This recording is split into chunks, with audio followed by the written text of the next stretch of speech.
வந்து தம்பிகளை மறந்துடுவீண்டா ஒரே நிமிஷம். ரொம்ப அழகாக இருக்கீங்க. எத்தனை ஆண்கள் சொல்கிறத விட ஒரு பெண் சொல்கிறப்ப அது அவ்வளோ அழகாக இருக்குது. தேங்க்யூங்க, ரொம்ப சந்தோஷம். உலகத்தில் எல்லாத்துக்கும் ஒரு ஆப்ஷன் இருக்குங்க அந்தந்த காலகட்டத்தில். ஆனால் ஆப்ஷன் இல்லாத ஒரே ஆப்ஷன் இளையராஜா ஐயா மட்டும்தாங்க. அவருக்கு ரீப்ளேஸ்மெண்ட் யாருமே கிடையாதுங்க. அது அவர் மட்டும்தாங்க அப்படின்னு சொல்லுவாங்க.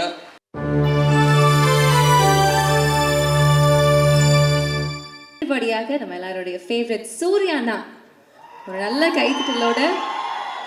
எஸ், ஆக்சுவலி நான் ஒரு விஷயம் நான் சொல்லிக்கிறேன், இது என்னுடையது தான். அவரோட லுக்கு பார்த்தீங்களா? அவர் விடுதலையில் இருந்த மாதிரி இன்னைக்கு வருவாருன்னு பார்த்தா வேற மாதிரி ஸ்வாகா ஸ்டைலாக வந்திருக்காரு சார். ரொம்ப அழகாக இருக்கீங்க சார். ப்ளீஸ் வாங்க, ஒரு சில வார்த்தைகள் நீங்கள் பேசுகிறீங்க. ரொம்ப அழகாக இருக்கீங்க. எத்தனை ஆண்கள் சொல்கிறத விட ஒரு பெண் சொல்கிறப்ப அது அவ்வளோ அழகாக இருக்குது. தேங்க்யூங்க, ரொம்ப சந்தோஷம். இங்கே வந்து தம்பிகளை மறந்துடுவீண்டா ஒரே நிமிஷம். அதான் நான் மறந்துடுவேன். நீங்கள் கத்த விசில் அடிக்க இங்கே சேது மாமா என்னை கலாச்சிக்கிட்டே இருக்காப்புல. என்ன மாமா ஃபுல்லாக ஆள் இறங்கிட்டாங்களான்னு கேட்டாப்புல. நான் சொன்னேன், மாமா எனக்கு வந்தது ஒரு 50-60 டிக்கெட் தான் மாமா, மிச்சம் பூரா எங்கே போயிருக்குன்னு தெரியலை மாமா அப்படின்ட்டு. பரவாயில்ல, அந்த 50-60 பவரே பயங்கரமாக இருக்குது. அப்போ அத்தனை பேர் வந்து எப்படின்னு தெரியல. தேங்க்யூ அன்பு தம்பிகளா. இங்கே வந்திருக்கிற விடுதலை குடும்பத்தார்கள் அனைவருக்கும், பத்திரிகை நண்பர்களுக்கும், மீடியா நண்பர்களுக்கும், அன்பு தம்பி தங்கைகளுக்கும், அன்பு ரசிகர்கள் உங்களுக்கும் எங்கள் விடுதலை டீம் சார்பாக ஒரு பெரிய நன்றியை சொல்லிக்கிறேன். இந்த விழா நாயகன் எங்கள் ஐயா, நம்ம ராசா இளையராஜா ஐயா. இந்த விழா மட்டும் கிடையாது, இந்த பாடல் விழா மட்டும் கிடையாது. பாடல் விழாவாக இருக்கட்டும், காது குத்து விழாவாக இருக்கட்டும், கோவில் விழாவாக இருக்கட்டும், திருமண விழாவாக இருக்கட்டும், எந்த விழாவாக இருந்தாலும் கடந்த 49 வருஷம் அவர் தான் ஒரே நாயகன். எல்லாத்துலேயுமே அவர் தான் இருந்திருக்காரு. சினிமாவுக்கு வந்த காலகட்டத்தில் ஏறாத இடம் இருக்காது, பார்க்காத வேலை இருக்காது. அந்த வேலையெல்லாம் பார்த்துட்டு வந்து நைட்டு கை கால் வலியோடு வந்து படுத்து கிடக்கிறப்ப, அசஞ்ச அப்படி படுத்து கிடக்கிறப்ப அப்படியே எதிர்த்த வீட்டில் ஜன்னலில் லேசாக பாட்டு கேட்கும், ஐயாவோட பாட்டு. அப்படியே மெல்ல போய் அந்த வீட்டுக்காரனை கதவை டொக் 2 தட்டு. என்ன பண்ணுவேன், லேசாக அதை ஓப்பன் பண்ணி விட்டுங்கண்ணே, புண்ணியமாக போகும், இந்த கதவை கொஞ்சம் திறங்கண்ணேன்டுவேன். அப்படியே காற்று வந்து மேலே அடித்த மாதிரி அவருடைய வரிகள், அந்த பாட்டு வந்து நம்மளை அப்படியே தட்டி எழுப்புவோம். அந்த பாட்டு சத்தத்தை கேட்டு அப்படியே படுத்துட்டோம்டா, பக்கத்தில் ஒரு தாய் ஸ்தானத்தில் அவரோட பாட்டெல்லாம் வந்து நமக்கு ஆறுதல் கொடுக்கும். டேய் கவலைப்படாத, எல்லாம் சரியாயிடும் சரியா வாங்கடா, வாங்க, நல்லா இருப்பேங்கடா, எல்லாம் சரியா, வலியெல்லாம் போயிடும் அப்படின்னு சொல்கிற மாதிரி இருக்கும். அந்த வலி எல்லாம் அப்படியே பறந்து ரொம்ப தூரமாக போயிடும். அது மறுநாள் காலை இருந்துச்சு, ஒரு தைரியமாக ஓடுவோம். பெரிய ஒரு நம்பிக்கையை கொடுத்துச்சு. அப்படிப்பட்ட ஒரு மாபெரும் இசை கலைஞன், இசை கடவுள் அப்படின்னு சொல்லலாம். உலகத்தில் இசை மருத்துவர், தலை சிறந்த இசை மருத்துவர்னு சொல்ல இப்படி சொல்லிக்கிட்டே போகலாம். எவ்வளோ வார்த்தைகள் சொன்னாலும் பொருந்தக்கூடிய ஒரே மனிதர் எங்கள் ஐயா அவர்கள் தான்.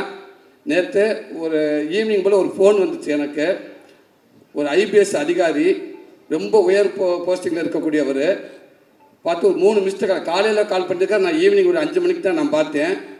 பார்த்தோன்னே பதறிப்பை, என்ன ஆச்சு ஏதாச்சும் எதுவும் பிரச்சனைன்னு சொல்லிட்டு பதறிப்பை, சார் வணக்கங்க சார் நான் கவனிக்கல சார் சொல்லுங்கள் சார்ண்டே. என்னங்க அந்த மனுஷன் பாட்டு போட்டிருக்காரு, என்னங்க பாட்டு சாண்டு, இந்த தென்னந்தனமும் பாட்டு கேட்டீங்க, எத்தனை தடவை நான் கேட்டேன்னே தெரியலைங்க எனக்கு. எங்கள் உண்மைக்கு தொலைக்குதுங்க. அப்படி ஒரு பாட்டு கேட்டுகிட்டே இருக்கீங்க. உலகத்தில் எல்லாத்துக்கும் ஒரு ஆப்ஷன் இருக்குங்க அந்தந்த காலகட்டத்தில். ஆனால் ஆப்ஷன் இல்லாத ஒரே ஆப்ஷன் இளையராஜா ஐயா மட்டும்தாங்க. அவருக்கு ரீப்ளேஸ்மெண்ட் யாருமே கிடையாதுங்க. அது அவர் மட்டும்தாங்க அப்படின்னு சொல்லுவாங்க. ரொம்ப சந்தோஷமாக இருக்குங்க ஐயா. வாழ்க்கையில் மிகப்பெரிய பதிவு சமீபத்தில் எனக்கு நடந்துச்சு. ஒரு 10 நாளைக்கு முன்னாடி அந்த பாடல் வெளியீட்டு விழா அன்னைக்கு சாரோட ஆஃபீஸுக்கு போகிறப்ப நான் ஃபஸ்ட்லேயே வந்துட்டேன். அங்கே யார் இருக்கான்னு கேட்டு, யாருமே இளையராஜா ஐயா மட்டும்தான் இருக்காங்க அப்படின்னு. டிரைவர்கிட்ட டக்குன்னு வண்டி ஓரங்கிட்டு அப்படின்ட்டு வெயிட் பண்ணு, அதாவது வந்ததுக்கப்புறம் போகலாம் அப்படின்ட்டு.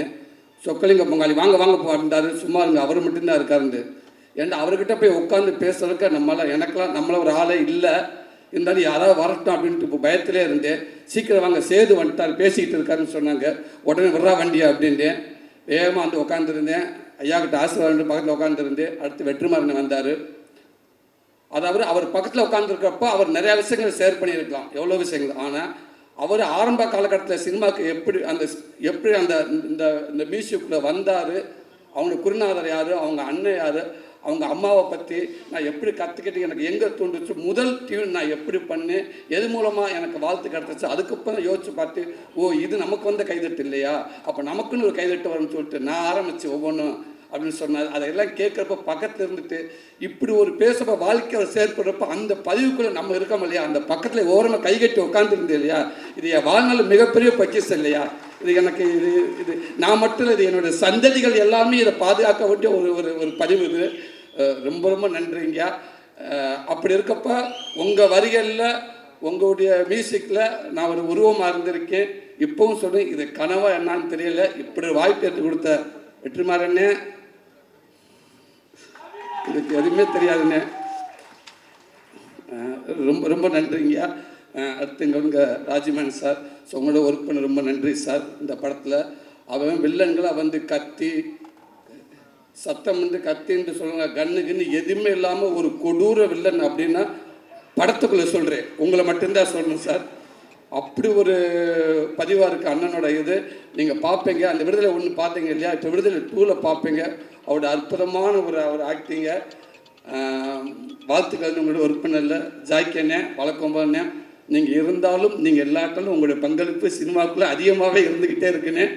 ரொம்ப சந்தோஷம். உங்களுக்கு வாழ்த்துக்கள். சேர்த்துனே, உங்களுக்கும் வாழ்த்துக்கள்ண்ணே. சாரி, நம்ம எல்லாம் ஒன்றா தான் இருந்தாலும் நான் நீங்கள் சீரியல் அடிப்படையில் சொல்கிறேன். ரொம்ப சந்தோஷம் உங்களுக்கு ஒர்க் பண்ணல. அன்பு தம்பி கவின், நீ சொன்ன மாதிரி அந்த கேரளாவில் நீங்கள் கருணாசனன் நடிக்கிறப்ப நீ நடிச்சுக்கிட்டு இருந்தால், நானும் கேரளா ஃபஸ்ட்டு படம் ஒரு மலையாள படத்தை கூட்டி போயிட்டாங்க. அங்கே போய் நடிச்சுக்கிட்டு இந்த ஆரம்ப காலகட்டத்தில் டக்குன்னு பிரேக்குன்னு விட்டுருவாங்க, எங்கே போய் உட்காருன்னு தெரியாது. மழை விரிச்சு ஒரு ஓரமாக ஒண்டிக்கிட்டு வந்து உட்காந்துருந்தேன் நான். அப்போ நீ வந்தால் அண்ணன் அவங்க அப்பா வந்ததுனால பார்த்து பேசிட்டு இருந்து நிறைய விஷயங்கள் அண்ணன் சொன்னார். இன்றைக்கி இந்த படம் பார்க்குறப்ப வெற்றிமாறன் ஒரு 2 சீன் போட்டு காட்டினாங்க. அதில் அவனுடைய பங்களிப்பு அப்படி இருக்குது. வாழ்த்துக்கள் தம்பி. சினிமாவில் அவர் மூலமாக கண்டிப்பாக மிகப்பெரிய ஒரு நல்ல இடம் இருக்குன்னு நான் நம்புகிறேன். உடம்பு அவ்வளோ சூப்பராக வச்சுருந்தேன், செம்ம ஃபைட் பண்ணியிருந்தேன் தம்பி. வாழ்த்துக்கள் தம்பி. வணக்கம். ப்ரொடியூசர் அண்ணன், நீங்கள் அடிக்கடி சொல்லுவீங்க, எங்கே ஆரம்பித்து எங்கேயோ வந்து நின்றுருக்கு. இது எல்லாமே ஒன்றுமில்லை, இறைவன் தான். வெற்றி சமைச்சுக்கு நம்பிக்கை தான், அவர் வச்சுருக்காதான். ஒன்று மனசை நல்லா ஹாப்பியாக வச்சுக்கிடுவோம், நமக்கு எல்லாமே நல்லதாகவே நடக்கும். ஒரு படம் ஆரம்பிக்கிறது எப்படியோ அதை எங்கே போய் முடிக்குது அந்த படத்துக்கு தெரியும். அதை தேடிக்கிட்டே இருக்குது, அது போய்கிட்டே இருக்குது, அது ஒரு நல்ல இடத்துல போய் நிற்கும் கண்டிப்பாக அப்படின்னு சொல்லுவீங்க. அது உங்களுடைய எண்ணம் போல்னே. கண்டிப்பாக இந்த படம் மிகப்பெரிய அடுத்த படம் எப்படி விடுதலை 1 உங்கள் எல்லாத்துக்கும் பிடிச்சிச்சு, விடுதலை 2 உங்கள் எல்லாத்துக்கும் பிடிக்கும்ன்ற நான் நம்புகிறேன். கண்டிப்பாக நல்லாயிருக்கும். உங்களுக்கு நன்றிண்ணே, வாழ்த்துக்கள்ங்கண்ணே. பவான் சிறே, ரொம்ப சந்தோஷம் உங்களை ஒர்க் பண்ணிருக்கு, ரொம்ப சந்தோஷம். அனன்யா பட்னம், உங்களுக்கு நன்றி மேம். தமிழண்ணே நன்றிங்கண்ணே. சார் உங்களுக்கு வாழ்த்துக்கள் சார். சேது மாமா, லவி மாமா,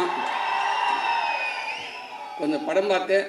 படம் பார்த்துட்டுக்கு அப்போ நான் சொன்னேன், இந்த லவ் ஏரியா ஒன்று பண்ணியிருக்காரு மனுஷன், வேறு லெவல். அது உண்மைக்கு அதாவது டைலாக் பேசி ஆக்சிடென்ட் பண்ணி நடிச்சிடலாம். ஒரு 5 நிமிஷம் ஒரு 10 செகண்ட் ஒரு லவ்வை வந்து லவ் பண்ணி நம்மளை ஹோல்ட் பண்ணுறது பெரிய விஷயம்.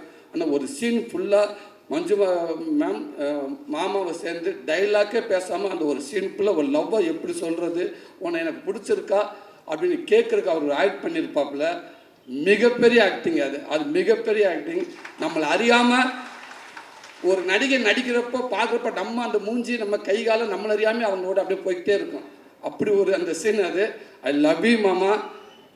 இதே மாமா, நீ இன்னும் மேலும் நீ மிகப்பெரிய இடத்துல இருக்க மாமா.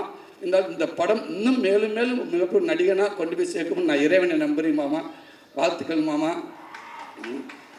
எங்கள் அண்ணன் வெற்றிமாறன், எப்படி சொல்கிறது, விடுதலைக்கு முன் சூரி, விடுதலைக்கு பின் சூரி, கிபி மாதிரி அப்படி மாற்றி எழுதலாம். வெற்றிமாறனுங்கிற யூனிவர்சிட்டியில் விடுதலைங்கிற ஒரு டிகிரி படித்ததுக்கு அப்புறம் தான் என் வாழ்க்கையே மாறிடுச்சு நான் நினைக்கிறேன். சினிமாவை நான் பார்க்குறது மாறிடுச்சு, சினிமா என்ன பார்க்குறதோ மாறிடுச்சு நான் நினைக்கிறேன். அதுக்கு முன்னாடியெல்லாம் வந்து என்னோடய படங்கள்லாம் பார்த்துட்டு வந்து உங்கள் படங்கள் நல்லா இருக்குது, காமெடிகளாக நல்லா இருக்குது, அந்த காமெடி நல்லா இருக்குது, இந்த டே நல்ல ஃப்ளோவில் போயிட்டுருக்குடா, கொஞ்சம் அமைதியாக அந்த காமெடி நல்லா இருக்கு, இந்த காமெடி நல்லா இருக்குன்னு சொல்லுவாங்க. அப்போ நான் சொல்லி உண்மைக்கே டேரக்டருக்கு ரொம்ப நன்றிங்க அப்படின்னு சொல்லுவேன். ஆனால் இன்றைக்கி என்னை பார்க்குறப்ப உண்மைக்கே ஒரு நல்ல நடிகனாக இருக்கீங்க நீங்கள். அந்த இடத்த அந்த படங்களை பார்க்க சூப்பராக நடிச்சிருக்கீங்க, இந்த சீன் நல்லா நடிச்சிருக்கீங்க, நீங்கள் குமரசனாகவே இருக்கீங்க. உங்களை பார்க்குறப்ப அந்த சூரியன்றது எங்கேயுமே தெரியல, குமரசனாகவே இருக்குது அப்படின்னு சொல்லுவாங்க எல்லாரும். உண்மைக்கே எனக்கு ரொம்ப சந்தோஷமாக இருக்குது. அது மூலமாக எனக்கு ஒரு கைடன்ற அண்ணன் மூலமாக ஒரு கைடன்ற ஒன்று கிடச்சிச்சு. அதுக்கும் எனக்கு நல்ல பேர் வாங்கி கொடுத்துச்சு. கொட்டுக்காளிங்கிற படமும் எனக்கு நல்ல பேர் வாங்கி கொடுத்துச்சு. எவ்வளோ பேர் என்னை வாழ்த்துனாங்க. கமலாசன் சார் அதை பார்த்துட்டு ஒரு 4 பக்கம் லெட்ரு எனக்கு கொடுத்தாரு, எங்கள் டீமுக்கு கொடுத்தாரு. அதில் அந்த சூரியங்கிற ஒருத்தர் எங்கேயுமே தெரியல, பாண்டியாருன்னு தெரிஞ்சாருன்னு சொன்னார். இது எல்லாத்துக்கும் காரணம் வெற்றிமாறன் அண்ணன் மட்டும்தான். இது அவர் தான் எல்லாத்துக்கும் காரணம். அவர் ஆரம்பித்து வச்சது தான் இன்றைக்கி இவ்வளோ தூரத்துக்கு போயிட்டுருக்கு நான் நினைக்கிறேன். ரொம்ப நன்றிங்கண்ணே. இதை நான் முடிஞ்ச அளவுக்கு நான் ஒரு நல்ல பேரோடு நான் கொண்டு போயிருக்குன்னு நான் நினைக்கிறேன்னே, நான் நம்புகிறேனே. ரொம்ப ரொம்ப சந்தோஷங்கண்ணே. Master same to you master. உங்களுக்கு பீட்டர்கன் மாஸ்டர் ரொம்ப நன்றி மாஸ்டர். அவளை கஷ்டப்பட்டு ஒர்க் பண்ணிங்க, அவளை நானும் கஷ்டப்பட்டேன் அதில். ஆமாம்மா, அந்த கிளைமேக்ஸில் ஒரு 15 நிமிஷம் என்னை ஏர்லேயே வச்சுருந்தீங்க. Thank you master. என்னை தரையில் என்னை படவே இல்லை.